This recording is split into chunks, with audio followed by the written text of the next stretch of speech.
looked at the acceptability and feasibility of moringa, which is a tree that has been deemed the name the miracle tree.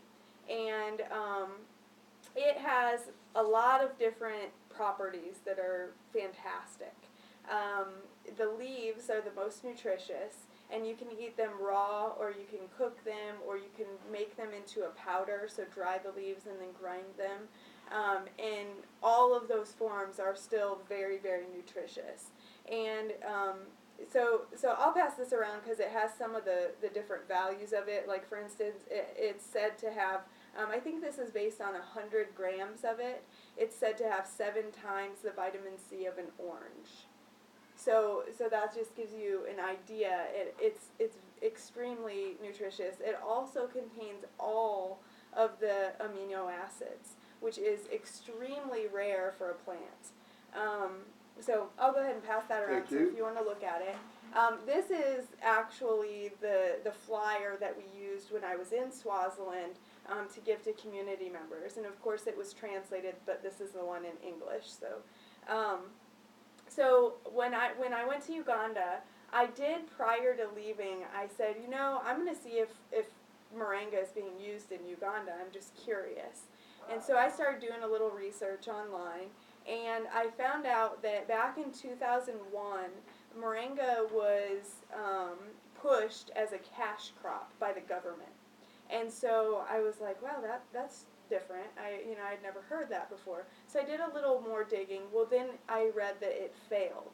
So, people grew it, but they didn't know its value, didn't know what it could be used for, and so therefore, as a cash crop, it completely failed. And so I started doing more research, and I found this all happened through Facebook, believe it or not. I found a guy who was working with moringa in Uganda. He's Ugandan, and he just put his faith into moringa and grew a whole bunch of trees and wants to, try to make money off of it, feed, people off of it, do whatever he can. And so I got in contact with him, and he was just amazing. The man would answer any question I had about Uganda. He would, he was so excited to be in contact with me. He was so, just really, he wanted to meet me when I came.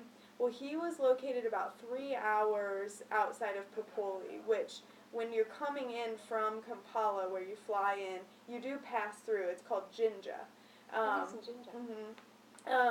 But I didn't know when we would make it to Jinja. Like, I knew we'd pass through, but not necessarily long enough for me to stop and, meet this guy. So I had his cell phone number, so I told him, once I get there and I have a Ugandan cell phone, I'll make sure I call you and give you my information.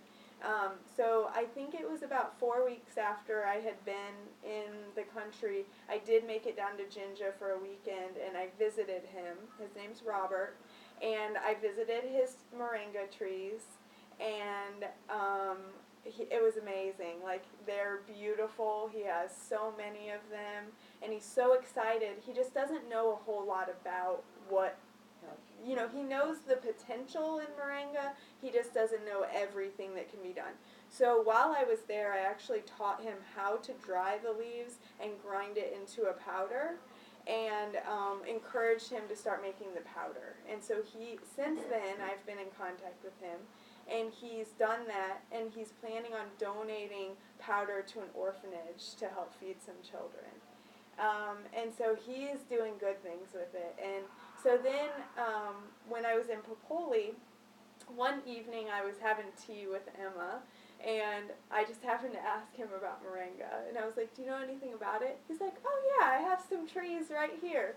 So we take this walk, and Emma's taking me all over the place, and he's showing me all these moringa trees that are on his property. And I'm like, are you kidding me? Like, this is amazing.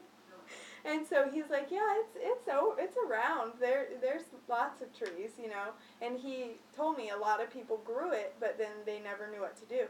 So it's everywhere, even in Popoli, but nobody's using it. And so that's one thing that I wanted to kind of start trying to do is promoting it and getting people to understand its value. And so Ryan, he was another team member with me. He has a true interest in nutrition as well. And so him and I kind of went out and we were looking for moringa. And we found a few people to talk to that spoke English that we did a few key informant interviews with, and one had some moringa trees on their property, so I talked to them about using it, and then they gave us some leaves, so we took them and we dried them out while we were there and bought a mortar and ground it up. And when we were walking back, actually, I had a big branch in my hand of the moringa, and you would not believe how many people stopped me to ask me what it was. And I would stop and talk to them about it and tell them about it. But then at the end of our stay, we held a workshop that was about moringa. And so this workshop included leaders from each of the 7 zones, because all of them speak English. So they came and they learned what we had to say about moringa, and then they plan on going back and disseminating it through their communities into the local language.